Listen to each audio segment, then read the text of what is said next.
Give me your picks, give me your insights.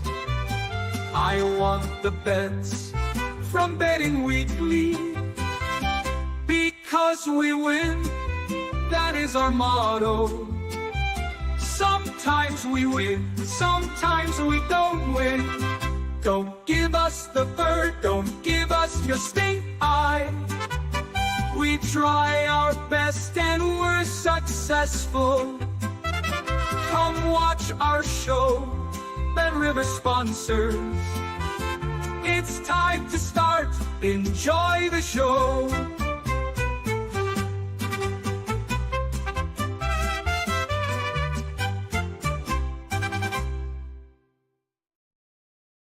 Welcome along to Betting Weekly Live and a US Open golf special. You're with Dan Roebuck alongside me, Simon Holden and Neil Channing. Look, get your best bets in for the action at Oakmont, whether it's on the futures, the tops, the props, the three balls, anything you like. The comments are open. Simon, how are you? I was going to say, have you recovered from your trip to Rome with Nigel? But obviously not. The bruises are still showing. Yeah, he said I've got a funny way of handing my notice in. No, we're all right now. Can I just say a quick thank you? First of all, great to be here with you two. I'm sure we're going to have a great show. But the people who got in touch with me over the weekend, like I said, none of my family or friends did, but random strangers who watched the show on Friday got in touch with me to say how I was. So I am okay now. So I really appreciate that. What a community. And thank you. But the eye's a bit sore. Yeah. Let's hope I'm going to be more on tilt with the selections than choosing the right eye. But yeah, we're on the comeback trail, Dan. Feeling great. Good stuff. Neil, lovely to have you on a live show. Where does golf betting stand with you? Are you weak because you're a man of many talents when it comes to betting? Are you week to week with the golf or just the majors? I'm more involved in the majors by about 10 to 1 kind of ratio, but I do watch it every week. I sweated that playoff in the Canadian Open. I normally have a bet most weeks, but I get massively involved in the majors. And I would say, in terms of like excitement, particularly the Open and the Masters, they're in my kind of top 6 sporting events of the year, really. So, that's about where it is. I guess the US Open, I mean, the PGA is less exciting, isn't it? The US Open is kind of nearly there. I'm excited. I'm quite excited. Yeah, well, don't big it up too much. This is the US Open show, of course, Neil. Duncan, good afternoon. Rick, good afternoon, good morning. Vidavan says, what a team. Hi, guys. Some more of that Masters form, please, Simon. And the real Brendan King says, welcome back. 2 goats in one show. Must mean Simon and Neil, obviously. Look, we've got to talk about the course first and foremost, Simon, here. This is Oakmont Country Club, 7,372 yards. It's a par 70, only 2 par 5s, 4 par 3s, one of which is the longest in major history. Soft conditions running up to this, plenty of rain, but the weather forecast I think is pretty good. A lot of gnarly rough, but I tell you what, if I see one more bit of content on Twitter with a golfer or a journalist dropping a ball into some rough and telling me that this is the worst ever, I'm going to go mad. Because every single year, Simon, it's the same. And every single year, it doesn't matter. Will it matter this year? No. Well, no. Maybe yes. Dangerous Dan, in Britain we have, and Neil will know this, we have Ken Brown, the former Ryder Cup star. And he goes on, I love Ken Brown, he goes onto the green every year, so it's the first time he's ever done it. And he throws a ball down, and it gathers pace, and it rolls off the front. And he looks incredibly excited as he explains how quick it is. Well, that is on a par with dropping the ball in the rough. Will they please have an editorial meeting where they agree to They've got to stop it. They've got to stop it. Now I'm less upset than you, Dangerous, but still. But the thing is, look. Yeah, but look, is it literally? You've got to be straighter off the tee. Are we taking it seriously? By the way, I actually love watching Ken Brown do that. If the 2-minute warning happened, and I could choose how to spend my 2 minutes, watching Ken Brown dropping the ball onto the green and being excited about how fast it was would be one of the things I would choose. Yeah, but Neil, what about a ball? What about a ball being dropped into rough, Neil? What about a ball being dropped? Excited by that. Are you having it? Are you having it this week? I am, because first of all, they have grown it, I think, more than usual. I think it's going to be more like 6 inches. Secondly, I think it'll be a bit claggy. Is claggy a good word? I don't know. Yeah. It's wet. It's been wet, hasn't it? It's going to be. Yeah. It's going to be hard. Mm. There's one stat that I've been looking at, which I think is important for that, and that's club head speed. I think if you can really whack it, that's going to help you getting out of the rough. And some of these players are better at really whacking it than others. So I think that's quite an important factor, I think. Do you know what? We've got John, our graphics guy, to do loads of stats for this show, but club head speed, he's not one of them, unfortunately. John, if you're in the background, if you could just rack us up the top 20 club head speed, it'd be much obliged. You'll see how much I can tell you here. I can tell you who's number one. You have a guess who number one is. This is someone that's well, this is but I presume this is PJ Tour. This is PJ Tour only, not Live Tour. I don't have live figures for I'll go whacking Rory. it. I'll go Rory. It's actually Jordan Spieth. Rory's actually not very good on the old club head speed. He's actually no, sorry, I've got that completely wrong. I've read off a completely different list. Rory's number 12 on club head speed, actually, which is pretty decent. Who is Xander's number 15. Jordan's number one. The number one is not somebody in the top 50 in the world, so that doesn't really help us that much. No, sorry, I was looking at a completely different thing then. I do think that the stuff about how hard the course is, though, it can't really be, underestimated. This is actually the hardest US Open course, I think, that we've ever seen. And I think the main problem for the players is not really the length. It's the narrowness of the fairways and the speed of the greens. Would you agree with me there, Simon? I would definitely. And actually, Chan, as you just hit upon something, I think that's massively important. The last 3 times that this tournament was here, 2016, the course was said to be slightly easier than now. I mean, still crazy difficult. The most powerful physical specimen in the field at the top of his game, Dustin Johnson, won. We go back before that to 2007, when it was regarded as difficult as it's going to be this week. Some people describe it as the hardest ever major. Angel Cabrera, a huge brute of a man, powerful player, +5. He had some in the media interviews after. He basically said his power to get it out of the rough, he thought was the thing that was the clincher. Now, what's interesting is a lot of the previews are saying power, power, power. We're in the power game era. But when we look at the history of US Opens at Oakmont, we do see the power play. We see DJ winning. Again, just a huge physical specimen, a guy at the top of his powers. Second, though, was Jim Furyk, the shortest hitter in the whole field. The second shortest hitter in the whole field was Kevin Na. He finished 5th. We drop back to the Cabrera year. Yeah, he said the power plays. We get Furyk second. We get Nicholas Fass. We get David Toms, a short hitter. We get Scott Verplank. So we have, for everybody that says power, we've got loads of counter evidence that the guys, the Furyks, the fairways and greens merchants, if they get it right, they can contend. I think that I can counter that slightly by saying, first of all, the course is longer now than it was. And secondly, I think, the fact that they've had a bit of dampness in the air is going to mean I'm ruling out the kind of people like Colin Morikawa, Shane Lowry, Tommy Fleetwood, Russell Henley, people that don't really have the length off the tee in the same way that a kind of a Ludwig Aberg or somebody or even Rory McIlroy or whatever. I don't particularly fancy Rory this week, but those people. I think those people that just don't really have the driving distance, I've scratched them off quite quickly. Is that, you think I'm wrong? Well, no. I mean, look. I think I'm going to put some stats up, because if I don't put these stats up, and John spent all day doing these. Oh, they are amazing. They look amazing. Then John's going to go mad for a start. But if you're saying, Neil and Simon here, we can sort of discount the longer hitters, what about those who can't hit it straight? If you look at Rory McIlroy's stats there, he ranks 175th for driving accuracy. And Simon, you'll know there's been a bit of controversy about his driver recently. And in Canada, he missed the cut last week, and his driving was all over the place. I mean, are we knocking out those that can't hit it straight? They've got to be long and straight, or can you sort of just bomb and gouge it out? Well, I mean, I get Neil's point about the distance, although I would slightly counter that with this time around. Of course, the players hit the ball further. So the short hitters are 25, 30 yards further down here than the last time we saw this played.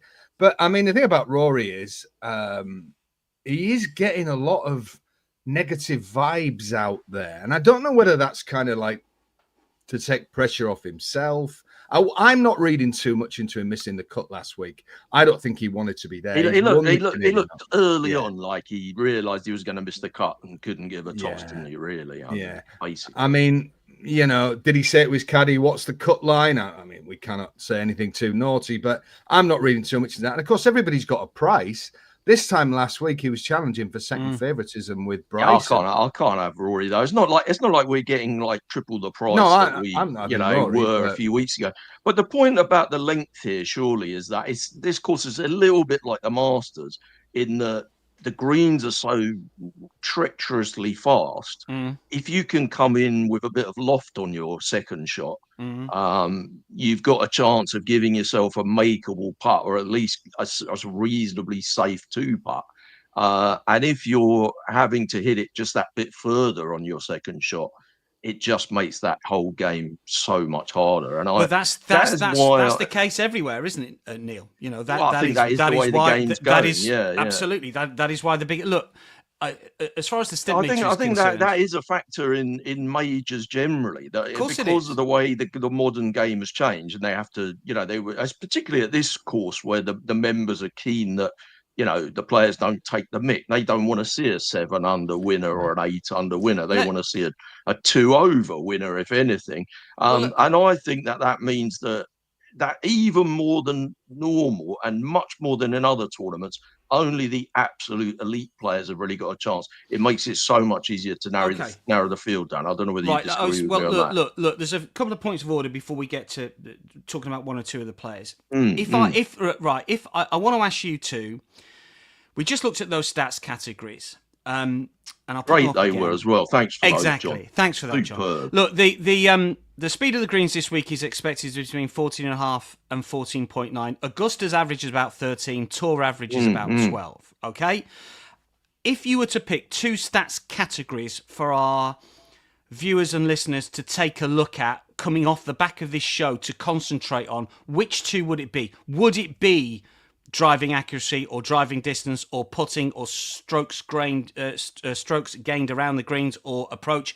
Just give us two categories that you think, Simon and Neil, are key this week. I mean, you might say all of them, but give us the two that you should focus on. Simon.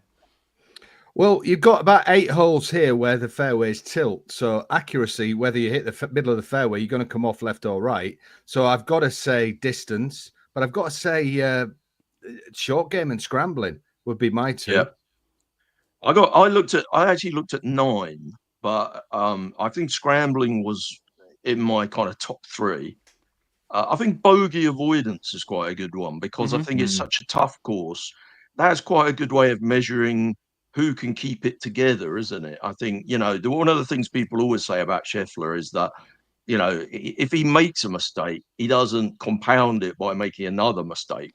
And he's quite good at going bogey birdie. So I think bogey avoidance is a really good one. And I think a good stat, if you want to kind of combine the driving distance with the driving accuracy, is to look at strokes gained off the tee. So I think that's quite not a great surprise. Scheffler leads that one as well. Yeah, I mean, he leads an awful lot of the stats categories, and he's of course. I mean, he's just an unbelievable. Okay, player. look.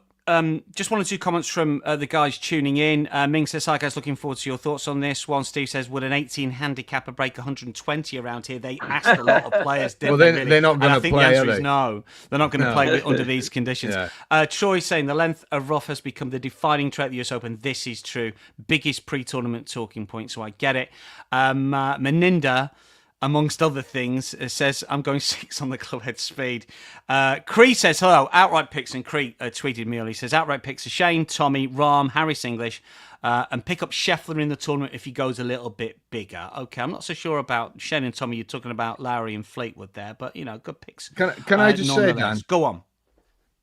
Every year, every US Open, we say, the course is going to be the start set up. They're going to get level par. I think this year, the USGA, and Neil was right, the members there, the history there, want a return to an old-style US Open where over par or level par wins. And I think we are going to get that. And I think more so than the last 3 or 4 years, the course is going to be the star here. And the course is going to get a lot of these people beat. Now, I think Scottie Scheffler, and anybody who watches these shows knows that I have gone into bat for him more than anyone. But I do wonder if Oakmont will beat him this week rather than the other players. Right, look, I'm gonna get your opinions on the top players before we get to some picks. Just before I do that, though, just some quick fire here. Look, the spread firms in the UK go winning score spread 278 to 279.2. I mean, basically 280 is level par, right? So they're predicting sort of 1 under, 2 under. What would be your guess here? Do you think, Neil, the winning score is going to be under par? I think the winning score will be under par, but I don't think it'll be much out of line from that. I think they've put a good line on it, really. I mean, I think if fixed odds, I think I saw some prices where the 2 joint favourites were like 2 under and 3 under. Yeah. And I looked at that market and I thought, I can't see much to do here. That looks about right to me. Yeah, I mean, look, there's not a lot of wriggle room in things like that with the spread prices unless it goes wildly one way or the other. So although it looks like a dangerous, buy or sell, it's not really. Same with players under par. The spread is 5 to 7. Simon, what do you think? I think if you offered anybody in the field level par, I think they'd take it. I think if you offered people level par, I think they're guaranteed. I think that'll win money. If somebody's level par, they're absolutely certain to be, at least in the top 8, aren't they? I think level par will win this. Lowest round, incidentally, the spreads go 65.1, 65.4. So they're not. I mean, someone always sort of goes sneaky low at some stage. But again, there's never a lot of wriggle room in those spread prices. But it just gives you an indication of maybe what the bookmakers are thinking when it comes to how low and how many and so on. Look, we're going to get some picks for everyone. We've got an awful lot of picks. We've got some really good outright plays, futures plays from Neil and Simon. We've got some 3 balls for the first day as well. We've got 1 or 2 specials that Simon's flanked in also. Before we get that, because the market is made by Scottie Scheffler, so I want your thoughts on Scottie Scheffler first and foremost here. Neil, I know you like Scottie. I don't know if he is one of your official plays or not. Definitely is one of my picks. Yeah. I bet him in this tournament last year, and he had a really bad week. And I think the main conclusion he came away with was that his schedule was wrong, that he played the week before, and he decided that was the thing that cost him. It's such a tough course. I think it's going to be a real hard week. It'll be a big mental test, I think, because I feel like there's a bogey around the corner at all times. So I think having the week off last week is a massive, massive advantage. Also, I was thinking about, I don't know what you think about this generally, either of you, in terms of like the price. A lot of people, I think Bet Rivers are plus 275, Scottie. Yeah. And I think a lot of people would say, well, that's a very short price for someone to win a golf tournament. That seems a bit crazy, in the Masters. We had the favourite at plus 500. We often see in the Open the favourite might be plus 700, plus 800. And now we're looking at somebody at plus 275. And I did sort of go back in history and have a look at some of the short prices. And I went back to kind of 2005 times and Tiger Woods. But Tiger Woods, there was a couple of majors that Tiger Woods won at kind of plus 350. There was another one at plus 300, a couple at plus 300.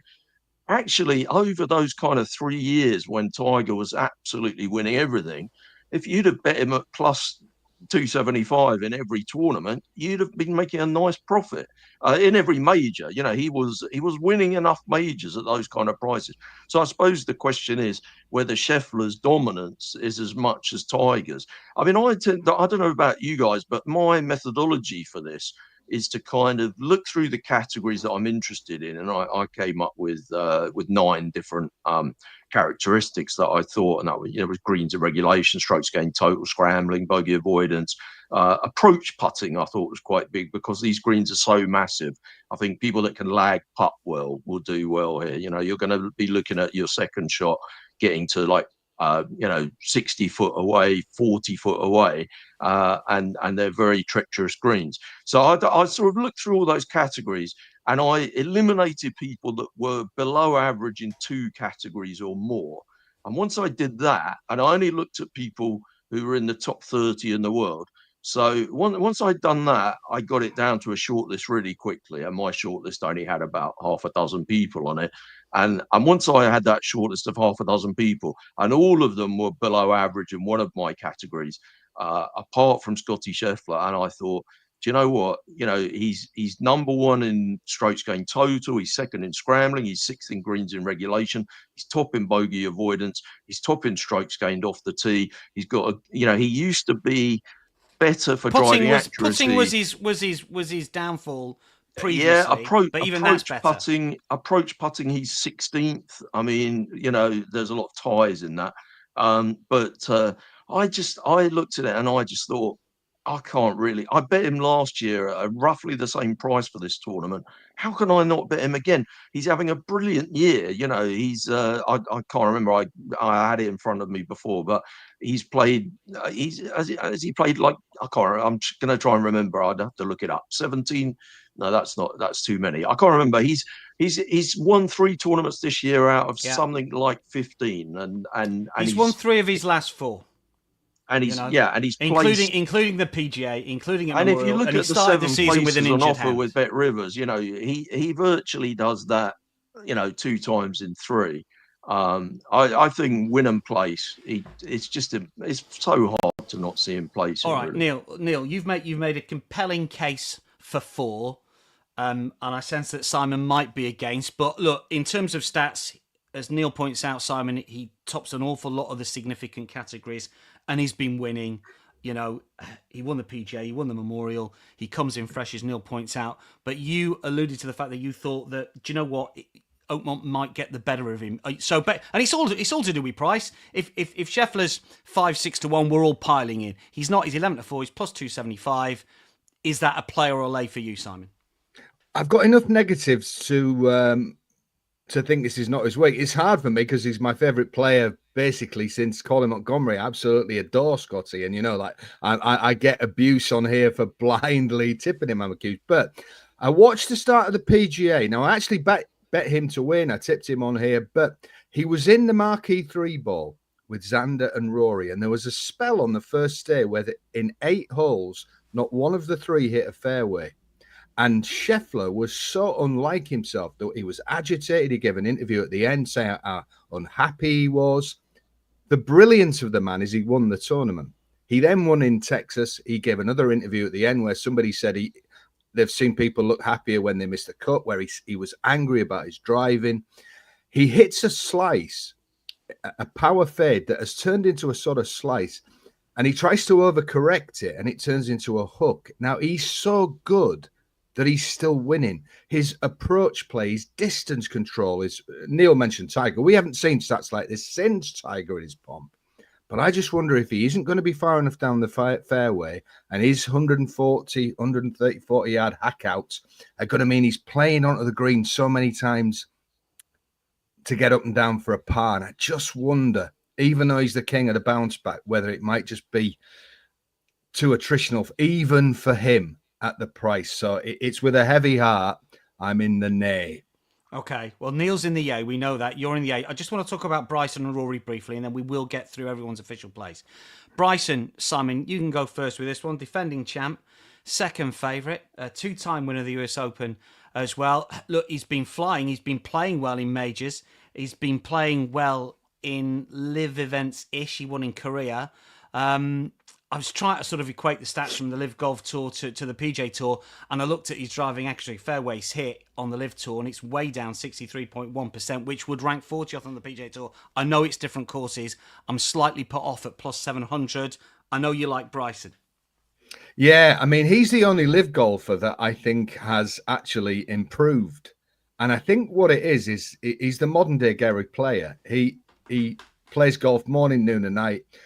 A lot of the live guys have just cashed a check and gone fishing, but he's out there grinding. We see on his YouTube channel the incredible physical workouts, the incredible attention to detail.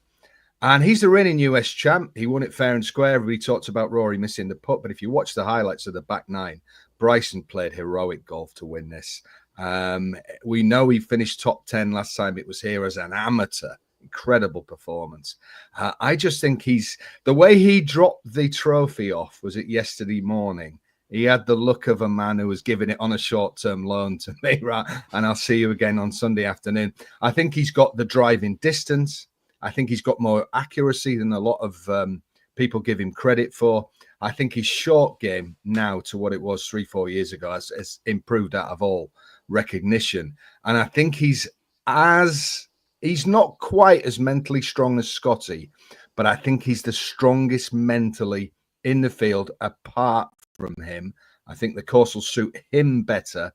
And I think he'll grind it and be there on Sunday. And I think anyone who beats him will raise the trophy. So I think at the price, he has to be the player for me. And of course, he's shortening everywhere, Dan.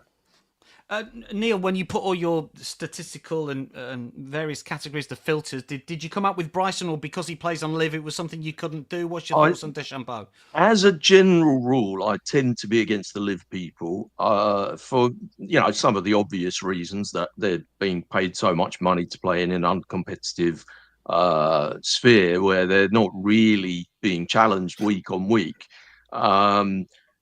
Just looking through the live players who are shorter than 100 to 1, I don't think Hatton's long enough for this, and I don't think Rahm's got the temperament. So I couldn't have either of those two. My negatives about Bryson were more performance last week. I think he only hit 40% of his fairways last week. So I think he is a bit erratic off the tee. I would generally say the US Open is the major that suits him the best. And coming into this, I would kind of like him more than I do for any other major. I think it's well in the prices. I mean, going into the Masters, I can't remember the exact price he went off in the Masters, but 2 weeks before the Masters, I remember he was like 14 to 1. I think he went off about 9 in the end. Yeah. He's a lot shorter for this. I saw somebody the other day saying, well, he's double the price of Scottie. There's plenty of other tournaments in the last 2 years where he's been 3 or 4 times the price of Scottie. I think if you're just judging him on the price of Scottie against the price of Scottie, I think it's hard to argue that he's a big price here. It's not like the market hasn't noticed him. I also think that the way that he capitulated in the Masters must have left a bit of a mental scar on him. I can't really have Bryson at the prices. I don't think I'd want to back him single figures in any major, really. It's pretty. I mean, I'm backing Scottie at 11 to 4, but it's pretty unusual that I would bet somebody at, I would really be excited about betting somebody at single figures for a golf tournament. I mean, I have done it plenty of times, but you should always be a bit wary about doing it, I think. What about Rory McIlroy? I can't possibly have Rory McIlroy. I mean, it's incredible. He's fourth favourite. Well, I mean, if you were pricing this up, what would you what price would you have him? I mean, honest book. I think one of the things is that his price has a lot of volatility in it. It's you could see Rory turn up with his head on, and you think, oh my God, how did that price go? But when I'm looking at these majors these days, Bet Rivers do 7 places. These attractive place terms mean that you want to have a win and place bet, and so you need somebody that's solid. You don't need somebody that could just turn it in or look like they're not really on it this week. And I think that's where you are with Rory, isn't it? Has he lost the hunger? Do you well, think, I mean, it must be Slam? difficult, really. I mean, after obviously the Masters was such a big part of his life. And to finally crack it after all those years, I mean, you'd have to be superhuman to wake up the next day and say, right, I'm gonna just play, with all the hunger and determination that I had before. I mean, he's 77th in greens and regulation. That's not a great score. His approach putting is not brilliant. His driving accuracy, the tour average is 90th. He's 173rd. He makes strokes off the tee because of his distance. But I think, where they are very narrow fairways this week, I think he might find himself, all over the place. So I can't have Rory at all. I had to get the graphics up again to get my money's worth from John. Simon, your thoughts are. I mean, should we bet him to miss the cut? He's plus 250 to miss the cut with Bet Rivers, or is that too short? Is that well? That's been that price has been cut all the time, isn't it? I think in his defence, he hasn't. He climbed the mountain, he achieved his life dream, didn't he? But what maybe hasn't been said enough is that he didn't just kind of move house, he's moved country, he's moved back here, and quite a few issues going on around that. He's got to find new places to practice, he's got to link up, and I just think he looks rusty. And maybe he wrote the sort of next 6 weeks, 2 months off, and try. His aim is to get right for the Open Championship. That's all I'm thinking. I agree with Neil, but getting back to that Marquee 3 ball in the PGA, I mean, one of the American journalists said Scottie drove it terribly, Xander drove it worse, and Rory drove it like a 24 handicapper. So if I'm against Scottie for the way he's driving it, I just think Rory, though he'll be further down the fairway and hacking out, again, that short game, I don't know. But Neil's right. If he drifts and worry to land this, we're all going to be saying, how did he win the US Open at 18-1, whatever. So, but not for me. No, I think his aim is the Open. I mean, I backed him at plus 500 for the PGA. So, I'm going to probably look a bit stupid if he wins it. I mean, Xander's quite similar, though, isn't he? He's a big driving distance guy without the driving accuracy. Yeah. But of course, he's a bigger price. I couldn't really have him either.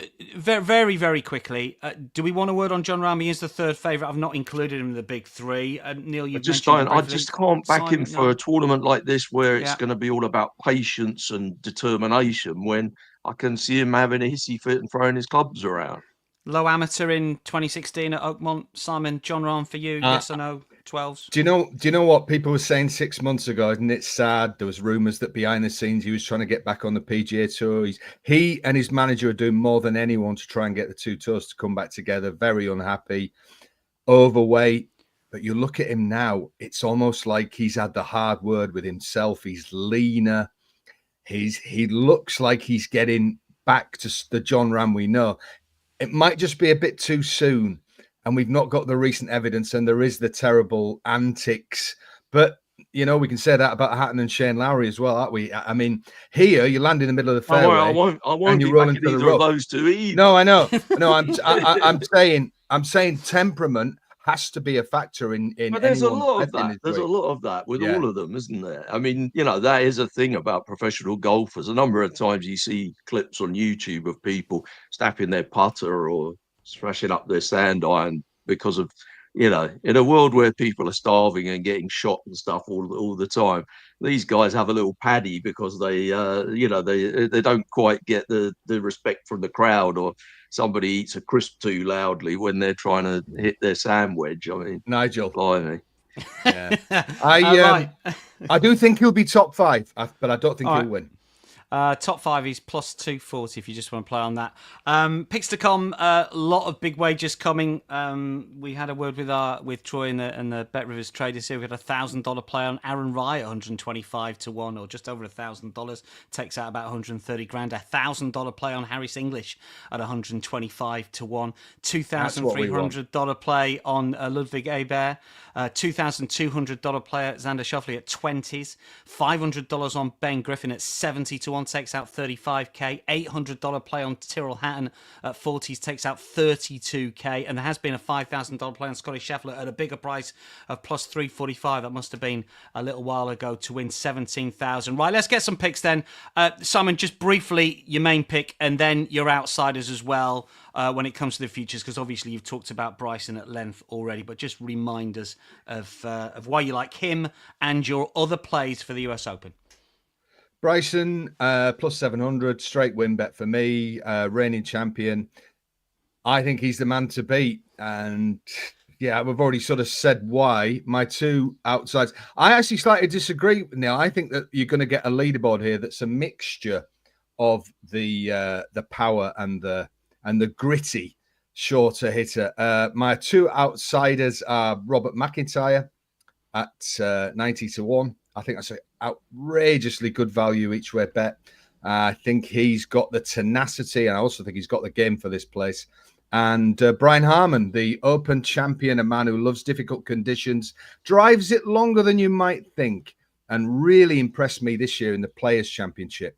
Another tournament where the short game and the avoidance of the rough was vital. Very different course, but could be a similar style of player needed. So they would be my three against the field.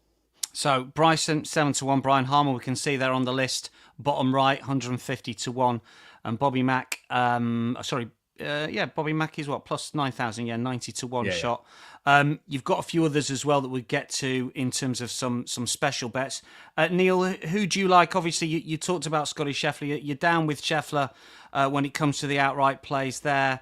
Let's just get the prices up again there. Plus 275. Who else do you like in the outrights, the futures? Eventually, after a lot of humming and hawing, I got it down to 5. So I've had 5 bets, all win and place.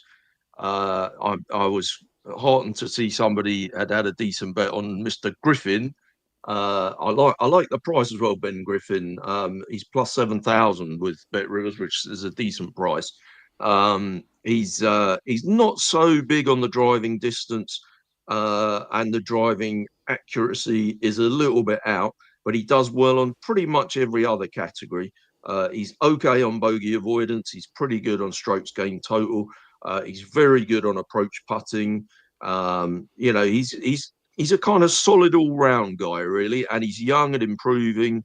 He hasn't played in too many majors, so I think this might be the last chance we get to back him at this bigger price. There's another guy who I've had to start putting in. I've backed him a couple of times recently, Jordan Spieth. I think, he's starting to come back. Obviously a brilliant putter in his day. I think he's got the combination of distance and accuracy with his drives. I think he's starting to strike the ball a lot better than he had been. And there's been a couple of tournaments recently where I thought, Spieth might be back. I had to stick him in at 55 to 1. I thought that was just too big a price. Patrick Cantlay, I really like. He's my second strongest bet in the tournament.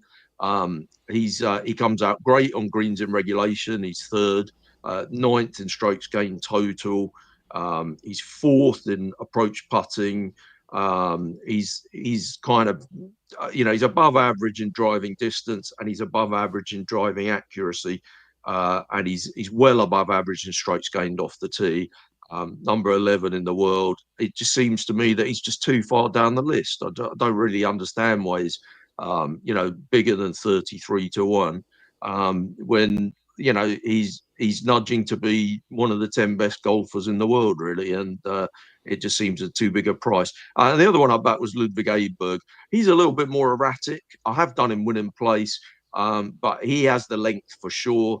He might suffer a bit on the accuracy, and he's possibly not quite the solid temperament. So in terms of, he could be more of a win only bet. I have done him each way actually, but possibly you could argue that he's more of a win only bet. But my main two bets would be Scottie and then Patrick Cantlay, and then the other three will be more sort of speculative.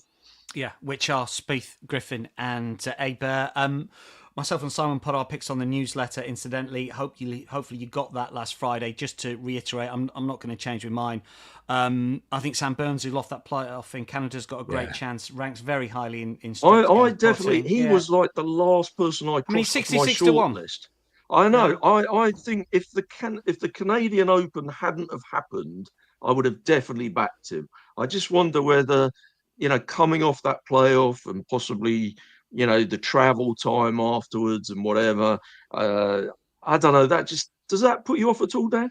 Not really. I mean, I'm relying on the fact that they are PGA Tour professionals and they go from city to state to country to state year in, year out. And if it was a new player, if it was a rookie, I would worry a little bit, but he's been around the block a little bit. And I'm hopeful that he manages his time. And you talked about the scheduling with Scottie about, do you miss events in the run up? I'd like to think, experienced players, that they get a handle on what their body does and how they go about their schedule, whether it be hotels, travel, where they stay, how they go about their business. So I sort of take it on trust for players that have been around a little bit. That'd be my play on him. I like Harris English, who won the Farmers this season. He's got really good stats. He's been playing well. Ben Griffin I like as well. As you say, this might be the last time we get him at a big price. Cantlay I've also thrown in there as well. A little bit better form. Strokes gained approach, he ranks in the top 10. And one other that I put in on the newsletter that I'm sort of regretting a little bit, and it'd be interesting to get you two guys' thoughts on this, is Wacky Neiman, because he's just ripping it up, Simon, on the Live Tour, but his major record is shocking. I don't think he's had a top 20 in the majors. No, I think he did. Didn't he get one in the PGA? Did he get one in the PGA? I don't know. I think he crept into the top 10 without looking ever like he was going to win. He had a bad first round, and then he really had a good played Sunday well. and never contended. I actually had a small bet on him to be top live player, top live, 6-1. I don't know whether that's still around, that price. I think that I shopped quite hard for that price. It's not the worst. Yeah, it's not the worst. I thought he might be all right, actually.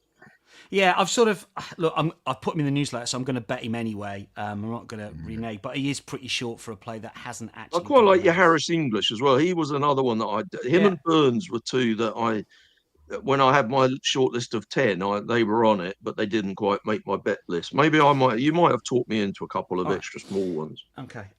We are running out of time, but we're still going to rattle through a load of other bets just to let everyone know where the money's been going. The most wagers on golfers, and obviously we're talking a sort of day in front of the action getting underway. Scottie Scheffler's had 21.7% of the handle so far.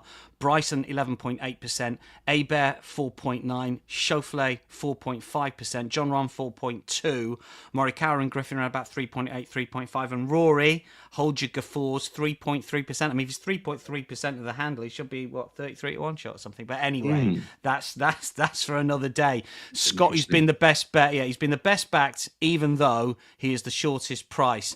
One other thing that we did put up in the newsletter, I put up Aaron Rai for top Englishman. He's a 7-1 shot.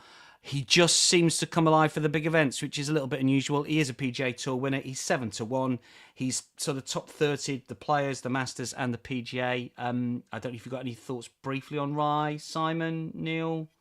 Top English. He's up against Fleetwood and Hatton, basically, isn't he? With Rose, maybe. Do you know, dear old Richard Bland, he led the US up, didn't he, after 2 rounds? He did, Blandy. And he's been winning all these seniors events, isn't he? The problem with Aaron Rai is that he made a great start in the Players and a great start in the Masters, and he was a little bit like a rabbit in the headlights. So the only thing that put me off, I think he's got a very, very steady game. Fleetwood's going to have the Fleetwood Army, isn't he? And he'll have a backdoor top 10, potentially. Yeah. But, so Fleetwood's going to be there without being threatening. So I would imagine Fleetwood's a good bet. I'm going to go and look at that market now you said it, because Hatton and Fleetwood would be two people I would want to be against this week. You want to get. I don't know whether I want to be with Aaron Rai. I'm not sure. But, have a look at it. Look, we're 42 minutes into this, so let's get some more bets. No way. Simon, I know that you've got some first round leader picks for us here. What do you like first round leader wise? Scottie Scheffler is the favourite, but obviously it's first round only, so he's 11-1 plus 1100. Do you think Scottie's going to start quickly, or are you going elsewhere with some speculative picks? I'm going elsewhere with some speculative picks, Dan. It's easy for me to say. The thing about, I suppose, brings in a slightly different question, but we haven't got the time. Is do you hold fire on Scottie and hope he has a bad first round and grinds it out? Yeah. But the two, I like Jordan Smith. I don't think he's got any chance of winning the tournament. Bless him. But he's out early. He's an incredibly accurate player, and he's the sort of player who can start hard and fast. And he's completely under the radar, 125 to 1. The other guy I've gone for is a guy I think has got the most superb US Open game, but perhaps not the mentality to go through with it. But this is a first round leader market, and that's Russell Henley at 50 to 1. I think that's a very, very tasty price. So I'm going to go for those two. Jordan Smith, 125s, out early. and Russell Henley. The perfect US Open game, maybe not the mentality for a Sunday afternoon. Okay. Any thoughts on first round leader, Neil? I know it's not something that you put in our WhatsApp group, but is it a sort of thing that It you get wasn't something I involved in? looked at, but there's one guy who I think is playing really well at the moment, who I'm definitely going to back in his 3 ball. So maybe I should have a look at him for first round leader, and that's Keegan Bradley. And I think if you're playing first round leader, and you pick an older guy like that, I think that's quite a nice thing. You know, Justin Rose has always done well in the first round leader market, Absolutely, yeah. in various tournaments. And I think sometimes, you know, if you do go for an older player, that, you know, possibly this is going to be a very tiring 4 days physically. Keegan Bradley's playing very well. If you 50s. take a look at his stats, he's fourth in that approach putting stat that I had. He's 27th strokes gained off the tee. He's having a phenomenal year, really. 15 strokes gained total. He's pretty much doing, above average in every category. His club head speed is not super good. His scrambling is not super good. But I do quite like him generally to have a sort of okay couple of rounds among the 4 rounds. And so I think, maybe Keegan Bradley might be an interesting one for first round league. Yeah, 50s. Rose 80-1. And Troy reminding me that Neiman finished 8th at the PGA. I must have struck that from my mind. Also says if Rahm makes the cut and he's several shots back, always back him live to finish top 10 at a major. He's the best weekend golfer in the world when there's no pressure on him. Meninda wants to ask any explanation on how to decide on win only or each way. Do you just set a benchmark on a price, or is there more to it? Simon, Neil, any strategies, win or each way? I mean, generally, some people will say don't have each way, just have more golfers. I mean, it depends how you see it. Simon, Neil, quickly on that. I think with the 7 places, it's each way terms are so good, aren't they, these days? Yeah, they're so good. I mean, you can't really go wrong. I think it's good if you shop around on the win price.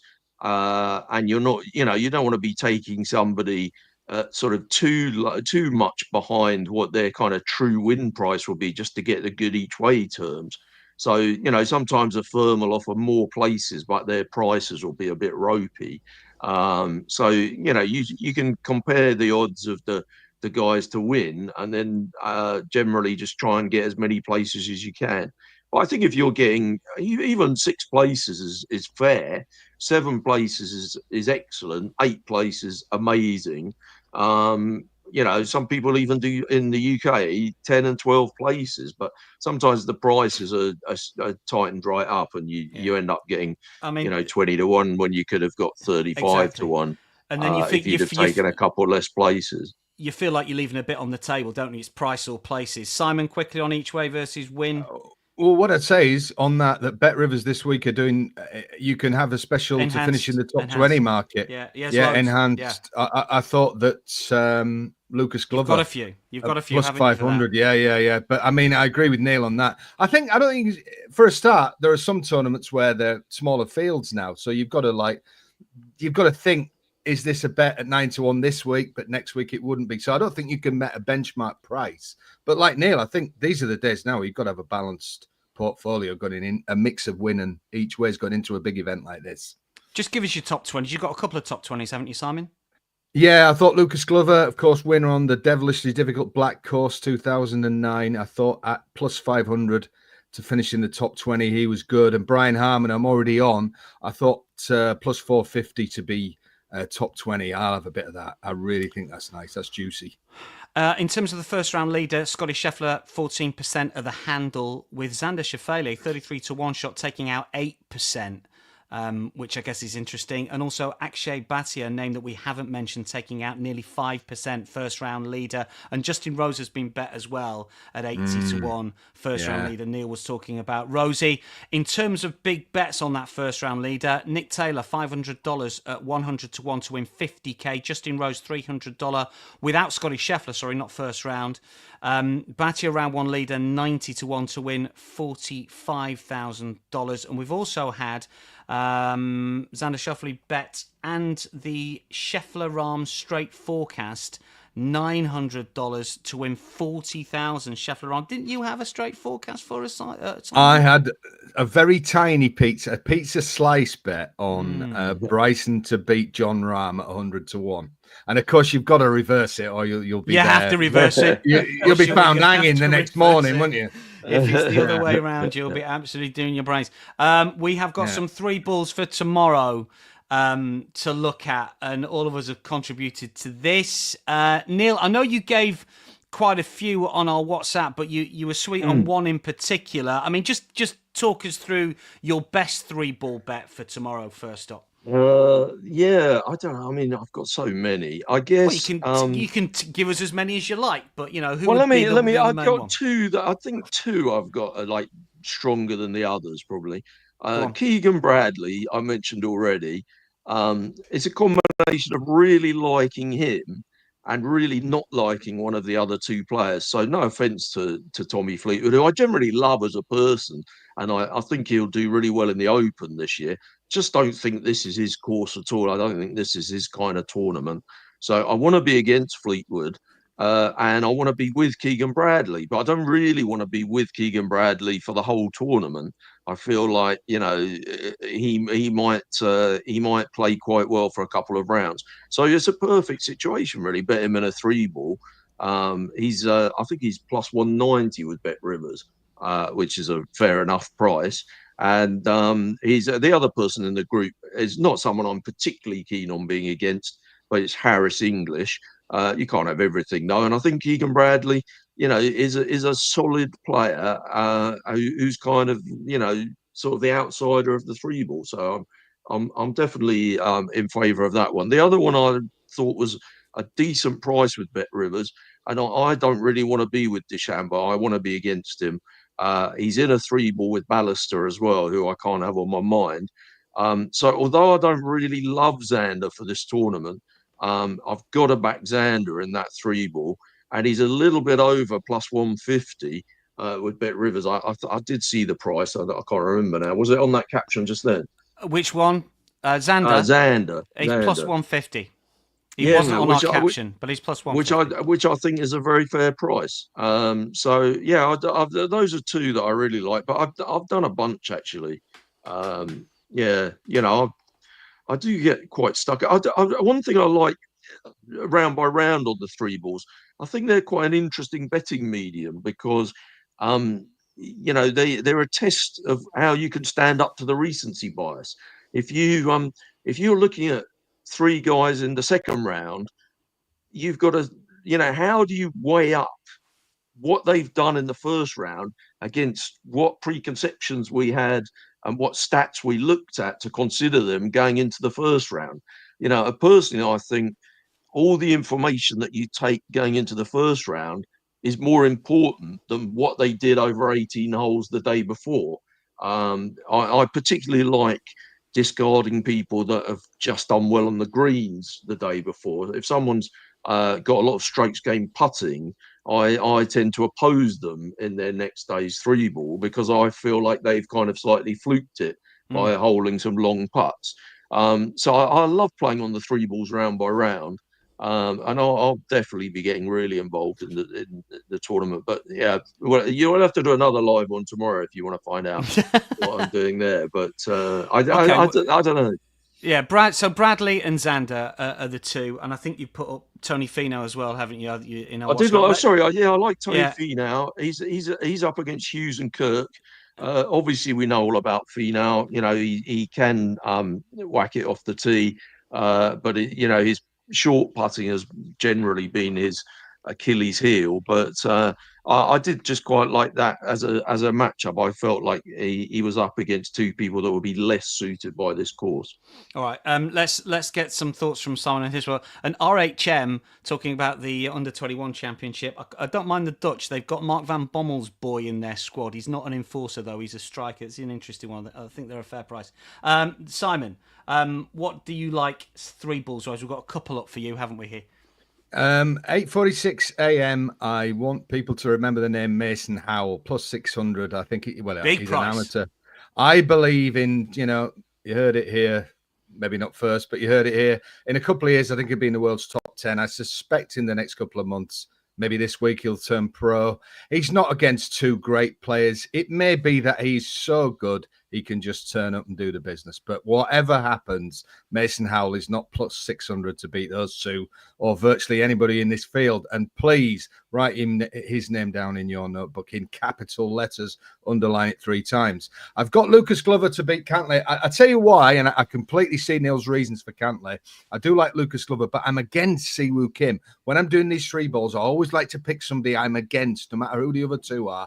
And I think he's going to struggle to make the cut. So it kind of tilts it in my favor a little bit in terms of value. So they're my thoughts there. But I can completely see Cantlay, and Keegan Bradley is one of mine. So good to see there. I think he's going to have a great start. And of course, Neil, were he to have a massive week, he'll very likely to be in a qualifying place for the US Ryder Cup. I mean, that is amazing, isn't it? That is amazing. What's he going to do then? He has to. I think it's kind of hilarious, really. I actually really like to see it, the way he's responding to this whole Ryder Cup captaincy thing. He just looks like he's loving life, doesn't he? Yeah, and he's a guy who's always had a lot of bad PR, but I think a lot of people are warming to him now, and he's actually. I really like him, actually. Yeah.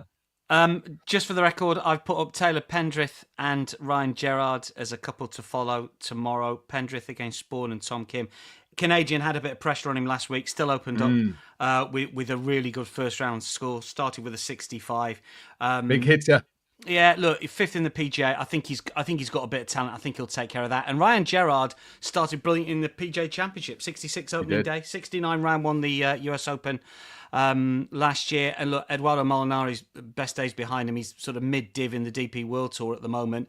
And Sam Stevens has only broke 70 once in his last 8 US Open rounds. So I'm going to put up Gerrard at plus 125. I actually really like that last one. I hadn't looked at that one, but I'm there's with so you many on that to look one, at, isn't there? You know? I know. I don't know how I missed that one. I like the idea of being against Molinari. Yeah, look, I mean, I can't. I presume he qualified for it, but he's DP World Tour form. Let's face it, the DP World Tour now is just shot to pieces. If you're finishing 20th there, I found a bookmaker that had top Italian, and I had a little bet on that, on Guido Migliozzi, yeah, big hitter. Yeah, to be against, because mostly because I want to be against Molinari. So. All right. Look, we're going to wrap up very quickly. We've been banging on for about an hour. Very quickly, notable. You're going to have to be very quick with these. Notable Tuesday house specials. These are for the golf. Is it Tuesday today or Wednesday? I can never get my. It's Wednesday now, probably. Wednesday. Sure. Notable Wednesday house specials. Right. Scottie Scheffler, Bryson DeChambeau, Rory McIlroy, and Corey Morikawa all to finish in the top 20 plus 430. Yes or no? No. Neil? Not at that price. No. I can't have Morikawa on my All right, mind. Scheffler and DeChambeau, both to finish in the top 10, plus 170. Yes. Forget the price and just say I'm yes against or no. DeChambeau, so I'm going to be no. All right. Scheffler, McIlroy, Morikawa, and JT, Justin Thomas, all to make the cut, plus 125. Oh my God! Everything with McIlroy, we're a no. No.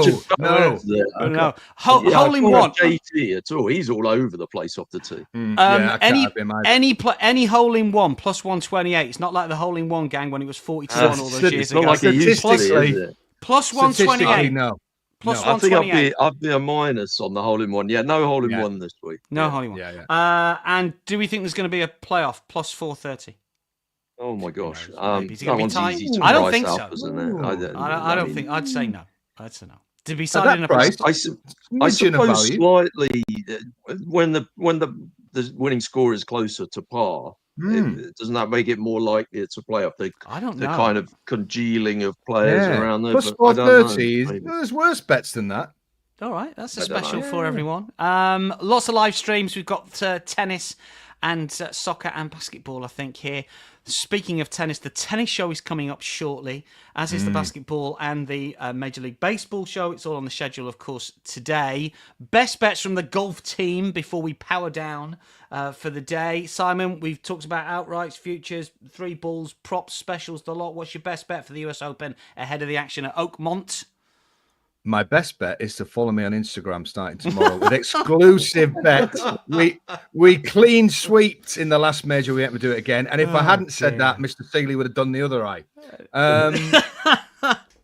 Best bet. Come on, Neil. Best bet. Come on. Simon. Bazine, no, you haven't do it yet. Bazine, Oh, yeah, sorry, go on, top yeah, go South on. African. I think it's an absolute. One has to be careful saying finding money in the street. Isn't how. But and him, Bazine, how? Yeah. yeah, and him as Is well. that how you say it? I don't know. I don't know. Bazane. I've written it on some betting slips before. C. Beezies is his nickname on tour. We'll go with that. C. Beezies to be top South African. His only realistic competitor is Eric Van Rooyen, and he has major swing issues at the moment. And I think at plus money, you've got yourself a real bet there. Neil, what's your best bet heading into the US Well, Open? I think, I mean, obviously, if Simon's going to be promoting like that, don't forget to follow me on my OnlyFans. But Scheffler is Similar. Do we get discount? of course, Scheffler is my biggest bet, but I guess Cantlay at the prices is a pretty big bet for me, and it's a much more sexy price. So I'm going to say Cantlay win and place at a what is he 3,500 with Bet Rivers. I think that's a very fair price. Great stuff, Neil, Simon. Thanks for your company. But by the way, I should lot. point out it's Betting Weekly Studios live Instagram account, not my personal one. Yeah. That is your lot from the golf team. Have a very good US Open. Cash some tickets. We'll be back tomorrow with the usual show. We got tennis with Nigel, some soccer as well, and RHM. I promise you, I will do some European Under-21 Championship games if Nigel allows me to. I'll cover some tomorrow. From myself, from Neil and Simon. That is your lot.